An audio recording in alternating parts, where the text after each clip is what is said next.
WYFF News 4. Now, WYFF News 4 presents For the Record. Welcome to For the Record. I'm Jane Robelo. This morning, the power grid. There's so much that goes into keeping you supplied with energy, and we're going to explore just how your electric company or co-op manages the high demand when those temperatures are abnormally high or abnormally low, how they're using sustainable sources, and launching new and exploring new technologies for greater efficiency in the future. Joining us first this morning, Ryan Mosier with Duke Energy and Grayson Kelly with Blue Ridge Electric. Thank you both, gentlemen, for being here. Before we started rolling, I confessed to you that I'm kind of a geek about this stuff because we really don't think much about our electricity until we flip that switch and nothing happens. And then it's an, oh, by the way. And I guess that's kind of how you all would like it to be, right, Grayson? That's right. You don't really want your customers thinking about the fact that it happens, but there's a lot that goes on behind the scenes to make it happen. First of all, how do y'all work together? How does an electric cooperative work with an energy company? Yeah, absolutely. And to your point, yeah, reliability is extremely important to us. And, you know, both at Duke and here at Blue Ridge Electric Cooperative, we pride ourselves on that. You know, we work together with Duke Energy every single day because as an electric cooperative, as one of 19 across South Carolina, the majority of our power comes from Duke Energy right here. So we're a distribution electric cooperative. We don't generate any of our own power, but we work with our partners at Duke to be able to distribute power to over 75,000 meters across the upstate. And so what is a cooperative? So the difference between a cooperative and a company like Duke Energy is we're owned by our membership. So every single one of our meters has an owner to it, and they are part of our electric cooperative. So we're a member-owned utility. And celebrating 85 years this year. That's Congratulations. Right. We'll celebrate a little bit about that at the end of the show. Thank you. Ryan, you often get calls from the media when it's 100 degrees or in the upper 90s several days in a row, or when it's really, really low temperatures, and we're kind of saying, how do we conserve energy? A big question, though, in times like that, really for both of you, is what happens to the electrical grid? What is the strain on the grid when we're all using a lot of power at the same time? Well, the easiest way to think about the energy grid is it's just one big machine. It's really one of the greatest creations that humans have put on the face of the earth. And it's interconnected across counties, across states, across the country. And so being a mechanical entity, being a machine, it can certainly be stressed in times of extreme temperature or other situations. And so when you're thinking about what the energy grid provides to you every day, it's providing you this service 24/7. It's making sure it's the main connection to you from the power plant to the neighborhood substation. And it's really the backbone of energy delivery in our country. Mm-hmm. But it's one thing? We think of it as we've got Blue Ridge Electric, we've got Lawrence Electric, we've got Duke, but you're saying it's kind of one thing. Do y'all share, Grayson?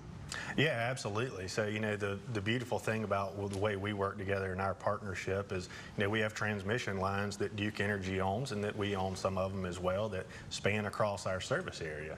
And then we have distribution lines that go from our substations out to our consumers every single day. So, you know, it's very integrated in how it's designed and how it's implemented. And all of the utility companies across the state, across the country, we all have a part to play in both maintaining that infrastructure, but also communicating between each other so that we understand the ebb and flow of electricity, the needs in certain parts of the regions of the state, and making sure that's there at the flip of the switch. Okay, and so how do you do that when things get tough? Are y'all not competitors then? Y'all share? We do share. Yeah, we have to share resources. Yes, we share. You know, we share infrastructure, so we do. We have to share so that we can continue to make sure that the consumer at the end of the day has that power available to them when they need it most. And as Grayson said, you know, we talk to each other every day. Mm-hmm. Some element of each company is in communication 24/7 to make sure that that ebb and flow is happening, that we're delivering what we've promised they need to serve their customers, and that we understand any needs on their end of the system so that we can help address them as well.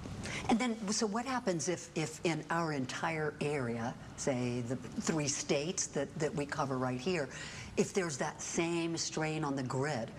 Where can you get energy? Can you turn to other sources in the United States for more since it's one grid? Well, the main thing that we look at as a generation source, as a company provides electricity to other end users like the co-ops and municipal entities as well, is making sure that we plan ahead. You know, you want to make sure that you have enough resources at the ready to supply whatever needs there might be, whether that's in the cold of winter or the heat of summer. And what we're seeing now, one of the stressors on the grid, and what we're seeing is the growth, both in population and in demand from industrial users like data centers and such. And so as we plan for the future, we have to think through what do we need, where do we need it, and how fast do we need to put it online. Well, that just means that you'll need a crystal ball, really. I mean, a certain amount of growth, I suppose, Grayson, is measurable if you know that there are certain industries that are looking to come into the area that Blue Ridge Electric serves.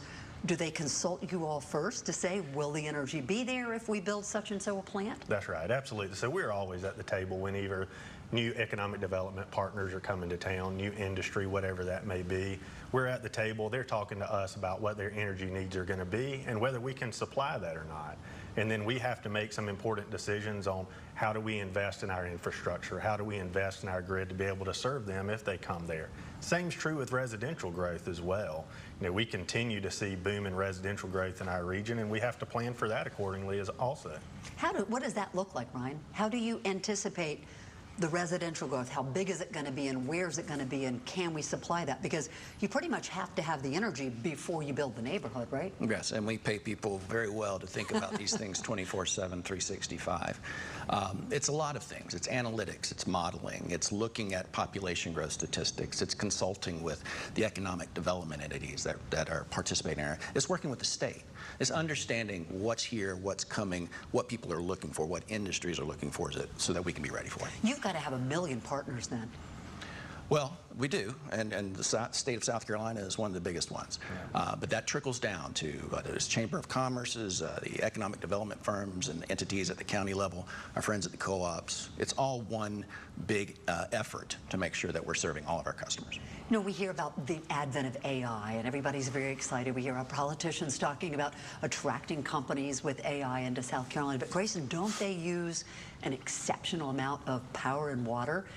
Can we in this area support the growth of AI? They do, yeah, absolutely. Data I mean, centers? they do. They use a ton of power, but you know, it is the future, and it's not slowing down. AI, data centers, we use them every single day on our phones. I mean, it is a way of life now, so that technology is not going to slow down. So we've got to continue to invest in our infrastructure and what we can do to continue to serve those needs. And so, you know, it's a way of the future, and it's here. I love that. It's coming whether we want it to or not, so we might as well welcome it. Well, and AI also is part of the conversation about how we serve our customers, too. And so we are looking at AI and other technologies as part of our future and the way that we can be more efficient and be more responsive to our customers and making sure that the lights are there when you want them on. Yeah, with all the data that you have to look at one time and use that to look into the future, yeah, AI must be a pretty amazing tool. Yeah, it is. When we come back, we're very interested to hear more about alternative sources of energy, solar, nuclear, geothermal. We'll discuss that, and also maybe lessons learned after Hurricane Helene and new technology to keep your lights on. Stay with us. Fred Anderson Chevrolet Buick GMC Cadillac, South Carolina's only dealership with all 4 iconic brands. Get performance, power, style, and luxury, all at our lowest real deal price. At Fred Anderson Chevrolet Buick GMC. To everyone who believes in magic, let us show you how we do it at Culver's. No, not that kind of magic. The kind that turns fresh, never frozen beef into a juicy butter burger. We're talking about Midwest magic. Magic. It transforms Wisconsin cheese into golden cheese curds. And farm fresh dairy into the creamiest custard you've ever had. Ta-da! It's that special something that turns every bite into a smile. From Wisconsin with love. Welcome to Delicious! Yeah! Your connection to what's happening every evening. WYFF News 4 and NBC Nightly News with Tom Yamas. Tonight we take you inside the your trusted team for local news. We are following several big stories tonight at 6. And when the stories shaping our nation and world also impact you here at home. Nightly News is a place you can always come to get the truth and to get informed. The most watched evening news team. WYFF News 4 and NBC Nightly News with Tom Yamas. We are coming on the air with breaking news. We currently have 2 crews on the way. A bridge has collapsed in Pickens County. We have seen several law enforcement officers. The big stories. 2 deputies were shot during a training exercise. They're conducting an active investigation. Exclusive video. Sky 4 live above the scene. Details that matter to you. She's being held with no bond. Police are surrounding an apartment building. The leader in live local breaking news. We begin with the breaking news update. WYFF News 4. At Fred Anderson Chevrolet Buick GMC, we keep it real. Get our best, lowest real deal price on every vehicle in stock, plus our best upfront offer for your trade. Fred Anderson Chevrolet Buick GMC.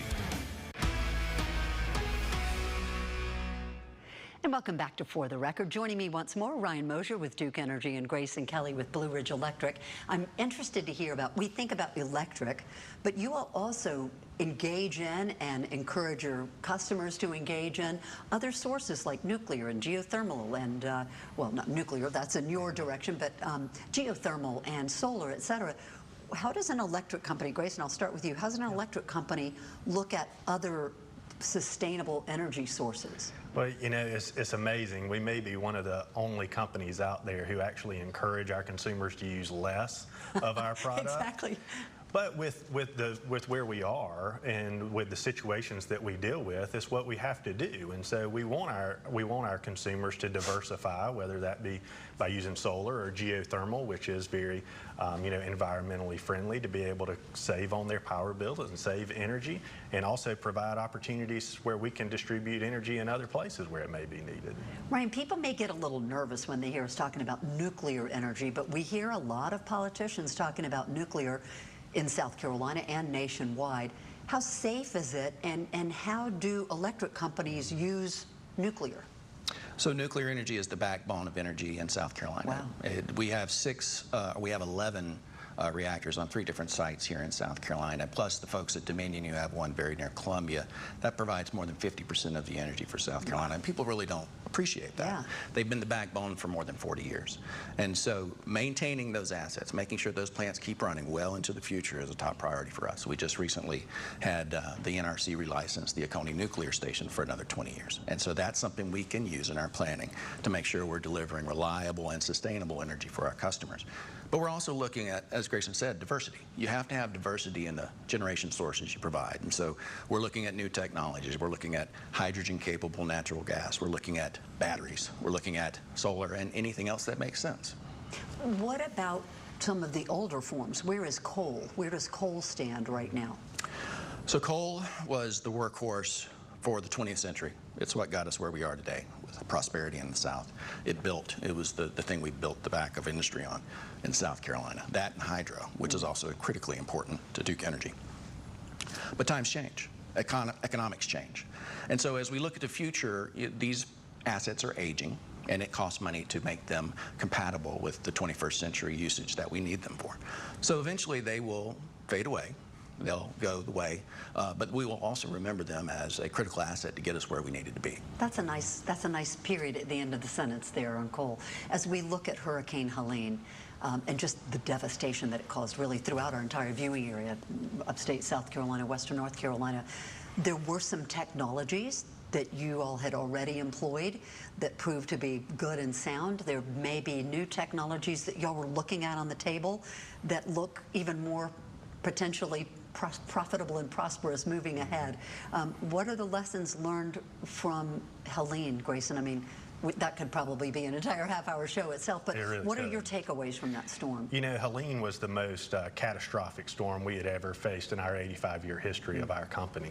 Wow. You know, unbelievable damage. I mean, we replaced over 1,000 poles on our system. I mean, transformers, miles of lines. I mean, to the extent to where we had to reconstruct whole parts of our system, especially in the northern, more mountainous regions up towards the North Carolina line. So, you know, preparedness has always been key to us. You know, having resources available, which we do again this year as we're into hurricane season now, with, you know, having plenty of poles and transformers and all that, and the backup. You know, we had over 800 men working on, men and women working on our system to try to restore power as quick as possible. So having that network of contractors and other electric cooperatives at the ready for when we do have a catastrophic storm like that is key to us. And not only restoring lines, but they had to go through so much debris. I mean, roads were torn up. This was a storm, Ryan, that was beyond a typical terrible thunderstorm that maybe took out some power lines.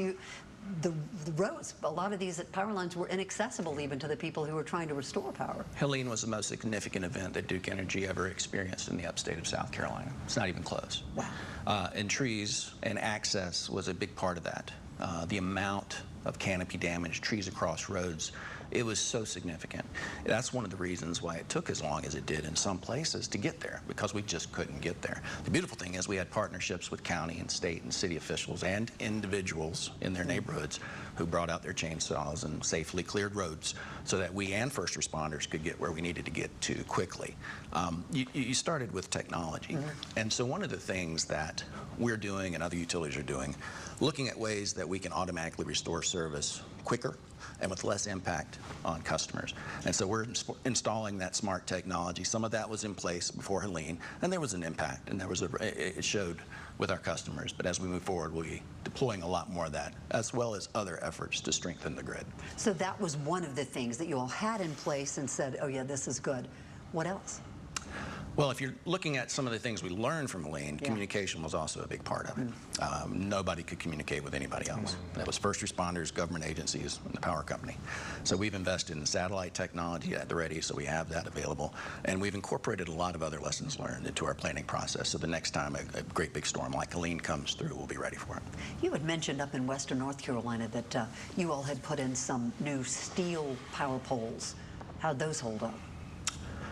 Pretty well. So if you remember the imagery coming out of Asheville last year, and it was awful in many regards, there was one photo that did get circulated, and it was a box truck wrapped around a very large steel transmission pole. Well, that was infrastructure that we had installed in the last couple of years, and it proved its worth in that instance. Now, we also had a lot of infrastructure that was just wiped off the face of the planet. And we continue to tweak and rebuild in some areas, but that proves the type of technology that we can invest in as we move forward, making sure that the grid is as strong as it can be. I know in downtown Greenville, they're working with Duke Energy to bury some lines, but Grayson, in rural areas, I think burying lines probably is cost prohibitive. How do you all weigh the above ground and the below ground decisions? Yeah, I mean, that's a great question. You know, everybody thinks that underground utilities are going to be the answer. Right. But for us in rural parts of South Carolina, especially our more mountainous regions, first of all, it's very expensive and very difficult to underground utilities in those areas. And then we experienced through Helene, too, in a number of areas where we had underground utilities, it took more time to restore power in those areas, because when you have washouts and when you have landslides in these mountainous areas where it's washing out complete infrastructure, the time it takes to rebuild all of that is extensive. So underground utilities, they serve a place, but they're not the single answer for restoration. Yeah, that's a really good point. They're not always there. Right, and I echo what Grayson said. And when you think back to Helene in particular, you know, you can underground the distribution network. Those are the wires that come from substations and go to your home. You can't underground the transmission, these big poles and wires. It's so cost prohibitive. And the geography in many places, especially in the mountains, it just can't happen. And what we saw with Helene was significant impact to the transmission infrastructure. And so it took time to repair that, and there's just no way something like that piece of the machine just can't be underground. Okay, one more last question for both of you, because as the mom of a 20-something-year-old, you're talking about new technologies, and I think we may have moms and dads and grandparents and even young people listening. What are the studies that you would recommend young people go into if they'd like to go into your business, Grayson? Well, I mean, electrical engineering is still a great field to be in. You know, it's, you know, and then too, the computer technology side of things, AI. I mean, the technology for our industry is not slowing down. It's going to continue to evolve and change and grow. So we're a great industry to be a part of, and we welcome new talent every single day. And maybe it's not a college degree, right? Oh, exactly. And as we address the growth growth that is here and it continues to show up. We're not just talking about poles and wires, we're talking about new power plants and the infrastructure to serve those. And so I was just with a group of employees yesterday and the conversation came up about the skilled trades. And you don't need a college degree to be a very good provider for your family moving forward. You can always go get the degree later, but you can do some amazing work, financially be successful now as a line worker or a technician in the field.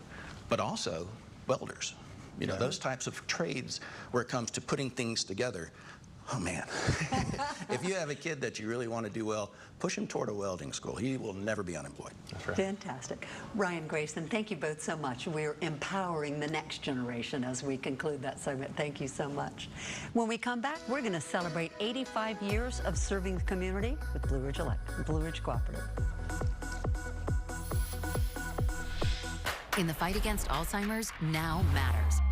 Because now we have treatments, but now is no time to stop. Now we keep fighting. Now we turn the tide. Now we're seeing change, because now we're making it. So now is the time to move, to laugh, cry, and laugh some more. Now is the time to get out there, and there, and there, with your community that will never quit. Because now we need you with us at the Alzheimer's Association Walk to End Alzheimer's. Because now is the time for hope.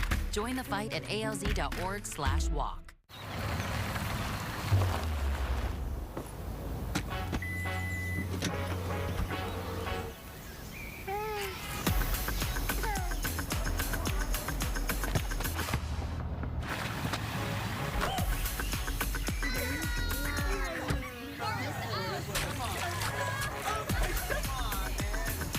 Get 1.99% APR for 36 months on a new 2025 Tacoma Hybrid plus 1,000 conquest bonus cash for new Toyota customers.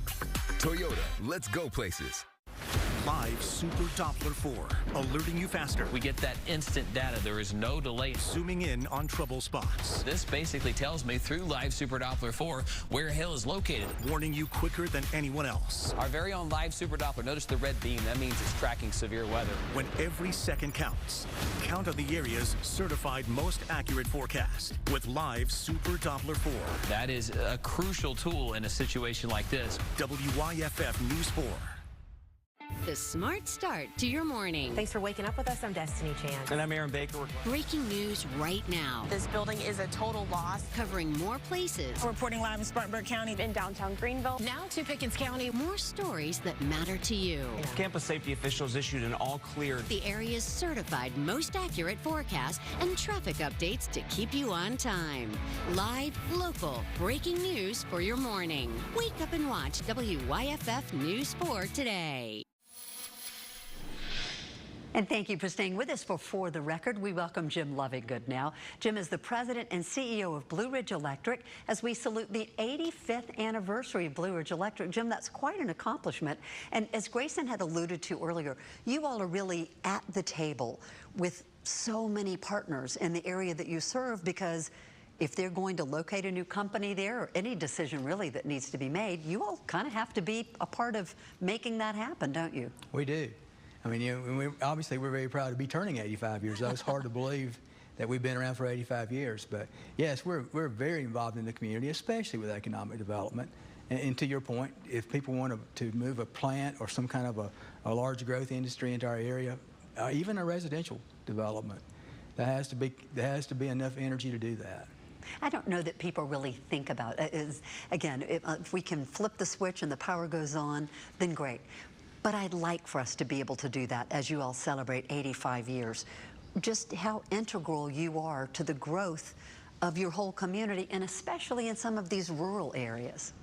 Well, yeah, absolutely. I mean, the rural areas, if you go back 85 years, almost nobody outside of the city limits had access to power. Wow. So that's changed, obviously, in that 85-year period. And that's really why we were created. And so the whole development of the rural areas have been tied around electricity and technology. And giving back has just been part of that 85-year legacy. As part of the 85th anniversary, employees were raising funds. The goal was $85,000, but you have far exceeded that goal. Why is giving back? And this money goes to, what, 6 nonprofits? Why is that so important? Well, we've always believed in giving back and being part of the community. This particular case, this was an employee-given type of situation, but we've also involved in lots of other ways as far as raising money and giving back in different ways. I know that our John Sesrich, longtime meteorologist here, absolutely loved to come to Blue Ridge Fest. That was his most favorite thing. So giving back, even just giving back to make sure that the public is having fun. Those were great events. Why is that community involvement so important to Blue Ridge Electric? Well, once again, we think we live in the community we work. We think that just helping those folks who may not be quite as fortunate or have issues is very important to us. So yeah, the Blue Ridge Fest was a wonderful thing we did for well over 20 years. That during COVID, we went away from that particular direction and we went to a new one with our Upcountry Fiber Foundation. Yeah, let's talk about that. We sure did learn during COVID the importance of fiber, and Upcountry Fiber is a joint endeavor of Blue Ridge Electric, also with West Carolina Telephone Cooperative. It's critical to get fiber to people now more than ever. In rural communities, again, this is something that's much more difficult there. Well, it is, and much like power, you go back even to 2020, there was almost no connectivity to high-speed internet in the rural areas. And so we felt like we needed to be involved in that, or at least try to find a way to make that a better situation. So we did partner with West Carolina Telephone Cooperative, and that's been a fantastic partnership, by the way. We could not be happier with how that's gone. And we formed our partnership in late 2020. We started our first project as far as stringing our first piece of fiber in early 2021. And as we approached the end of 2025, we're about 90% complete with building out our complete project. Wow. Jim, thank you so much, and happy birthday. We're calling it anniversary, but it's got to feel like a birthday for you and for all the wonderful people who work with Blue Ridge Electric Cooperative. Congratulations. Thank you. And thank you so much for being with us. We'll wrap up right after this. The 20-foot wall of water came crashing through the gorge. I really thought I was just going to drown in my own house. No part of my life is the same as it was before Helene. Stream for free on Very Local. Hey, Spartanburg, you work hard. So how about a bank that lets you know when you can afford to play? Let's get more from money. Huntington Bank. Hey, neighbor, is your energy bill sky high again, too? Not since I got a great deal on new Champion windows. I bought 2 and got 2 free. Buy 2 and get 2 free. Does that mean I can buy 4 and get 4 free? Sure does. If I buy 6, do I get 6 free? Let's talk Champion windows already. If your windows are drafty, ugly, or broken, replace them now with Champion's Buy 2, Get 2 free sale. The savings are real, even if we're not. Call 888-4CHAMPION or schedule your free estimate online today. Friday night is high school football night. Rivals clash, bands blast, and the stands come alive. Biggest games, wildest highlights, and upsets no one saw coming. From the first down to the final score, Mark Whiteman and the sports team bring all the action from your hometown fields. Don't miss a single snap. Texas de Brazil Friday night hits. Friday at 11, only on WYFF4. 1 year after Hurricane Helene, Western North Carolina inches toward a new normal. Join us for an up-close look at the progress that's been made. And the challenge is still ahead. Chronicle, Hope After Helene. Streaming now on Very Local. Wouldn't it be great if our kids knew how to use money? Bye, Mom. Bye. Like, you gotta settle your debts before you settle on a new hoodie. Good call. Let's get more from money. Huntington Bank. And thank you so much for joining us for the Record. I know you'll appreciate it when you flip that switch and the electricity comes on. We want to examine issues that are important to this community. So if you have an idea for a story or an issue that you'd like to see a deeper conversation, email us at the address on your screen, fortherecord@WYFF4.com. Thank you so much and have a great day. We'll see you right back here next time.